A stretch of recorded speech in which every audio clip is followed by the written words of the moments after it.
Good morning to all of you. So, we have started this chapter 1 matter.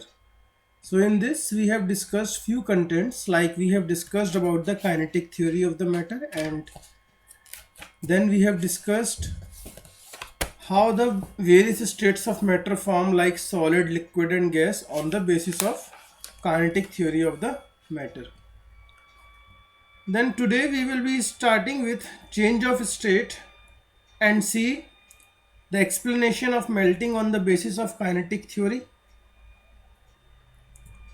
then effect of pressure on melting, then again we will explain the boiling on the basis of kinetic theory of the matter, then effect of pressure on the boiling, then what are the effect of impurities on the boiling, then we will explain the sublimation and deposition process on the basis of kinetic theory of the matter, then the evaporation on the basis of kinetic theory, and the factors affecting the rate of evaporation. And in the last, we will discuss about the application of evaporation. So this is a very familiar diagram to I think all of you. Change of state. Change of state means whenever there is a change of state from solid to liquid to gas, few processes are involved. Like whenever there is state change from solid to liquid, the process is melting, and if liquid is comes into the solid state, it is known as freezing. When the liquid changes to gas, it is known as vaporization, and when the gas changes to liquid state, it is known as condensation. And if the solid changes to gas without undergoing into the liquid state, that is known as sublimation. And when the gas changes to solid, it is known as reverse sublimation. So how the water changes state due to level of kinetic energy? Like we know that if you provide the heat to the ice, it will changes into the water, and if further heat has been provided to the water such that its temperature rises to its boiling point, then it converts into the steam. Similarly, if you start to cool down the steam to its condensation point, it will start converting into the water, and again if you still decrease the temperature to the freezing point,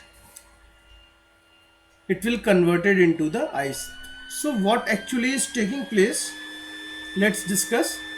Like in case of the solid, suppose if I take the ice and if I take it to the temperature 0 degree centigrade, then definitely it will start to convert into the water. Now what is the reason? The reason is, as the temperature increases, the particles of solid start to vibrate about its mean position. Okay, in case of the solid, the particles are not free to move, they only vibrate about its mean position. So at a certain temperature, and that temperature is known as the melting point, the particles gain enough kinetic energy to leave its position and starts flowing, and melting occurs. Okay, so although the particles of solid will vibrate about its mean position, but at a certain temperature, that is the temperature is known as melting point. At that temperature, the particles gain enough kinetic energy to leave its position and starts flowing, and melting occurs. So this is how this phenomena of melting occurs according to the kinetic theory of the matter. Now what is the effect of pressure on the melting? For substances like lead and wax that expand on melting, as the pressure increases, the melting point also increases. Okay, so if you start increasing the pressure, that means the forces on the individual particles also started to act. For this reason, the melting point increases, because now they will require more kinetic energy to move away from their mean position. So for the ice, as the pressure increases, the melting point decreases. But in case of the ice, if the pressure increases, the melting point decreases. Addition of common salt to ice lower the freezing point of the ice, due to which temperature in the mixture becomes more colder. This colder temperature helps in preserving of the ice creams and kulfis. So whenever the common salt is added to the ice, its freezing point decreases. So lower the freezing point, lower the temperature. So what happens? It is easier to preserve the ice creams and kulfi. Generally, addition of solid to a solution depresses the freezing point of the solution. So whenever you add the solute to the solution, in that case the freezing point of the solution decreases. Like when we add the salt to the ice, the melting point of ice reduces from 0 degree to minus 22 degree centigrade. And we know that the temperature before the addition of the salt was 0 degree centigrade. So here you can see that melting point of ice has been reduced tremendously from 0 degree centigrade to minus 22 degree centigrade.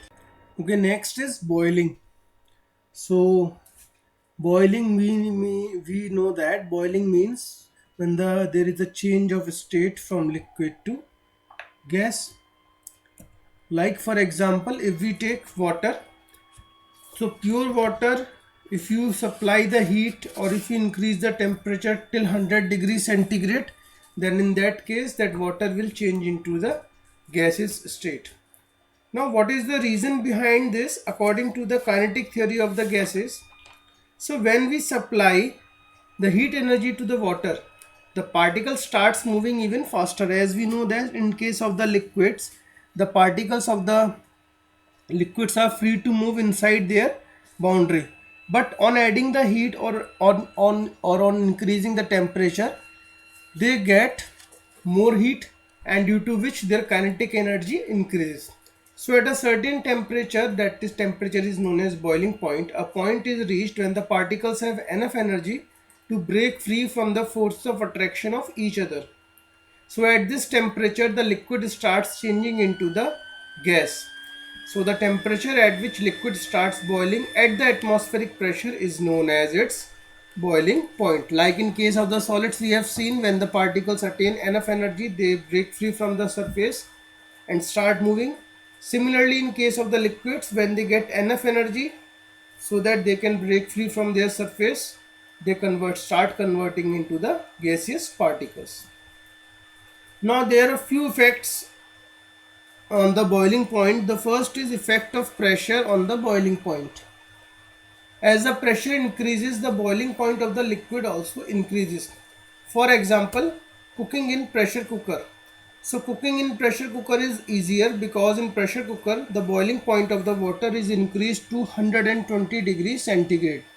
Whereas if we take ordinary, if we cook food in the open vessel, and if that food requires a temperature more than 100 degrees centigrade to cook, and if you cook it in the open vessel, then the problem is the water will start to boil at 100 degrees centigrade and the vegetable is not properly cooked.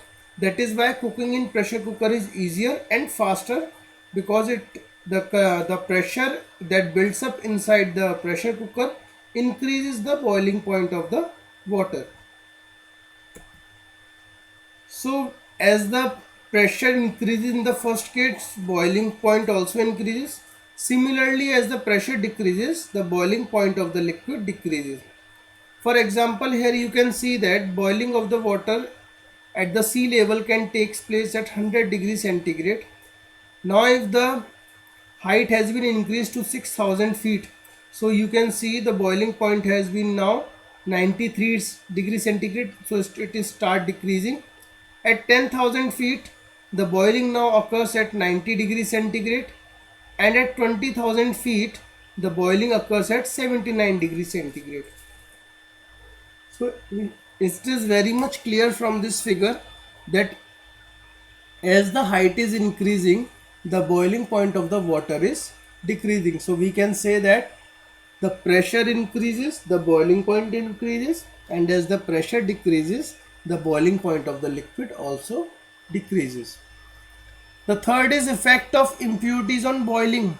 So whenever the impurities are added to the liquid, its boiling point also increases. For example, here you can see that if you we know the boiling point of distilled water is 100 degrees centigrade. But if you add the common salt to it and then you notice the boiling point, then you will notice its boiling point has been increased from 100 to more value. So again, one more thing that we can say, that if we add the impurities into the liquid, then boiling point of the liquid increases. Next process is freezing. So freezing is the process during which the liquid changes into the solid state. So it is known as freezing. For example, water changes into ice at 0 degree centigrade. So 0 degree centigrade is known as the freezing point of water. So how to define freezing point? The fixed temperature at which liquid changes into its solid state is called freezing point.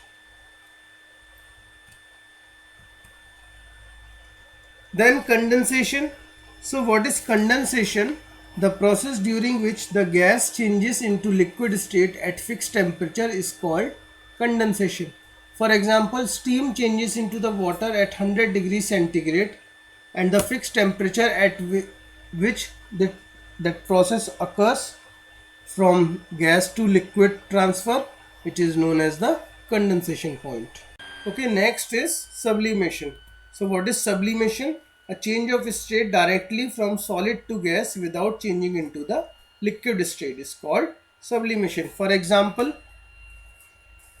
a substance sublimes because the forces between the particles in the liquid state are too weak to remain in this state.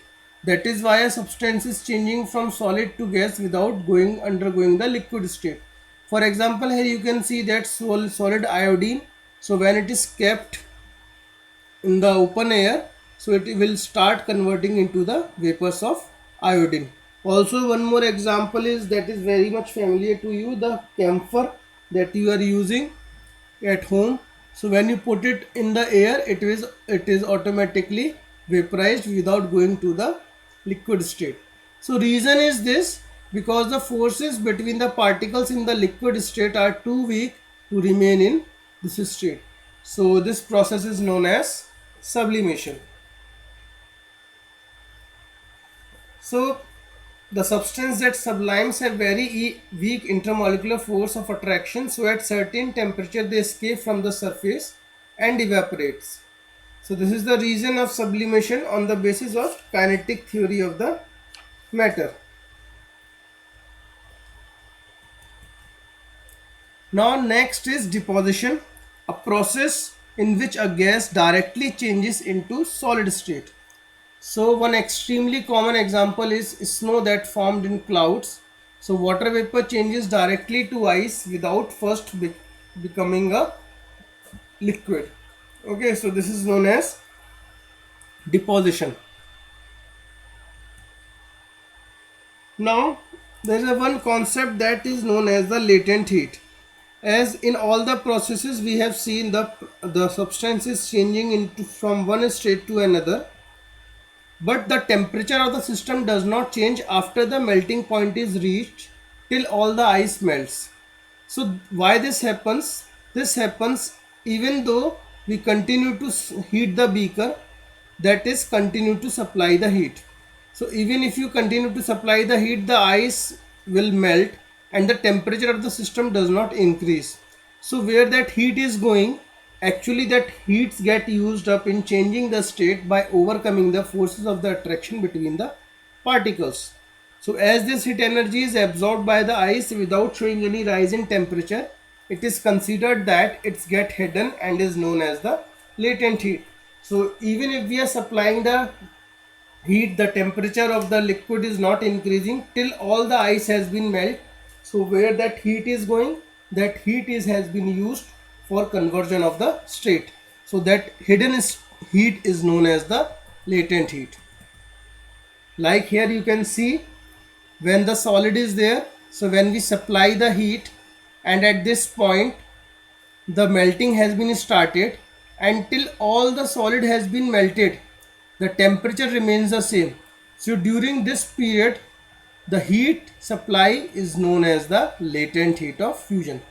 Similarly, now if all the solid has been converted into the liquid, Now the temperature again start to rise if you keep on adding the heat, and again at a certain point at the liquid state it will start to vaporize, and this constant temperature will continue till all the liquid has been changed into the gaseous state. Again one more heat has been come into the account here, and that heat is known as latent heat of vaporization. So we can say that the heat which is used up during the change of state, that heat is known as the latent heat. Okay, this is the latent heat of fusion when the solid converts into the liquid state, and during this period till all the solid has been converted into the liquid, the temperature will not rise.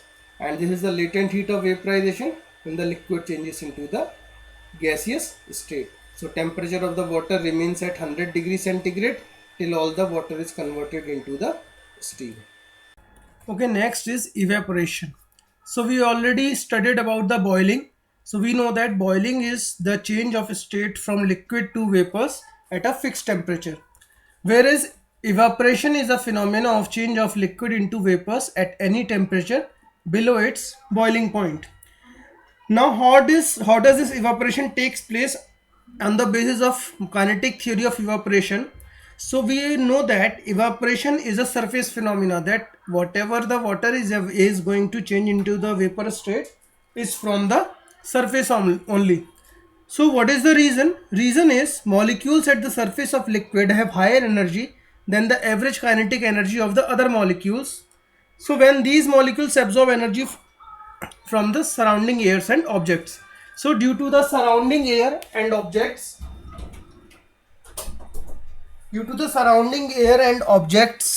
the molecules of the surface absorbs the energy, and they have relatively higher energy than the average kinetic energy of other molecules.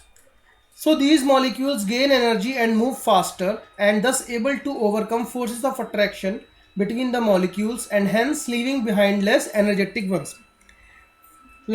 So when they gain the energy, so they start to move faster, as we already knew that kinetic energy depends upon the temperature. As the temperature increases, so kinetic energy of the particle also increases. So as the surface particles gain energy, so their temperature increases and they are able to move faster, and they are able to overcome the forces of attraction between the molecules. So the less energetic ones that are below the surface are still in the water, whereas the other molecules which are at the surface of the liquid will going to change into the vapor form. So when energy is lost for evaporation to takes place, the remaining molecules have lower kinetic energy, and since temperature is directly proportional to average kinetic energy, the temperature of the remaining liquid decreases. So like we said that for the evaporation some energy must be lost. So due to that the temperature of the remaining liquid decreases. So as a result, the surface where evaporation has taken place feels cooler. So this is one of the effect or one of the conclusion of evaporation, that is evaporation causes cooling. And the reason behind this is because the energy is lost during the evaporation from the surface, and hence the remaining molecules have the low kinetic energy. Okay, now let's see few factors that affect the evaporation. So we will study about factors affecting evaporation. So the very first factor is surface area. As we know that evaporation is a surface phenomena, that it will always take place from the surface, and if the surface areas increase, the rate of evaporation also increases. For example, while putting clothes for drying up, we spread them out. So here you can see in this picture that clothes has been spread out so that they can be drier at the faster rate. So reason behind this is because the water on the clothes is going to get evaporated, and this rate of evaporation gets faster if the surface area of the clothes increases. So we can say that more is the surface area, more is the rate of evaporation. Second factor is temperature. So we know that as we increase the temperature, the kinetic energy of the particles is going to get increased. So we can say that with the increase of temperature, more number of particles get enough kinetic energy to go into the vapor state. So as the temperature increases, the rate of evaporation increases. As you can see from this photograph also, as the temperature has increased, the rate of evaporation has been increased. The third factor is humidity. So humidity is the amount of water vapor present in air. So if the amount of water in air is already high, the rate of evaporation decreases. So we can say that as the humidity increases, the rate of evaporation decreases, because during the high humidity like in the month of July, August and September, the air carries lot of water vapor. So for it to carry the water vapors from the clothes also, it needs some space, but as it is already having so many water vapors in a very big quantity, so in during the winter season the rate of evaporation automatically decreases. That is why drying of clothes takes a lot of time. Then the wind speed, as we can also see that as the speed of the wind increases, the particles of the water vapor move away with the wind and decreasing the amount of water vapor in the surrounding. So as the wind speed increases, the rate of evaporation also increases. And the third factor is the nature of liquid. See, rate of evaporation also depends upon the type of liquid also. The liquids having higher boiling point, for example water you can take, has less rate of evaporation, whereas the liquid having the lower boiling point, for example alcohols, are having the greater rate of evaporation. So we can say that as the boiling point increases, rate of evaporation decreases. Now the very important effect of evaporation, that is evaporation causes cooling. So the particles of liquid absorb energy from the surrounding to regain the energy lost during evaporation. This absorption of energy from the surroundings makes the surrounding cold. For example, a very familiar application of evaporation, the water kept in an earthen pot remains cool even in summer because earthen pot has many small holes. Okay, so you must have seen these type of pots at your home. So the reason behind these pots are used during the summer season is because the water in these earthen pots remain cold due to the higher rate of evaporation. As it has so many holes, so water seeps out through them and evaporates from the surface of the pot. So the energy needed for evaporation is taken from the water kept in the earthen pot, and as a result water kept in earthen pot becomes cool. Whereas if you take the steel pot, since there is no hole, and since there is no hole, so no evaporation, so if you keep the water hot in this pot, it will remain at almost at the same temperature. One more application of evaporation, perspiration or sweating. So perspiration or sweating help keep our body cool on a hot day because of due to evaporation. Because when the sweat evaporates, it gains energy from the surroundings of the environment, and in this way the whole body becomes cool. So whenever you are sweating and you suddenly you go into an environment where there is a wind also, so again you start to feel cool. So what is the reason? Because the sweat, when it evaporates from your surface, it will takes away the energy from your body. So that's why you feel cool during the summertime whenever you perspirate, and if you go in a fan or in the surrounding where there is a wind, so you will start to feel little bit colder. Okay, another application of evaporation is perfumes and talc. So perfumes and talc give cooling sensation on the body.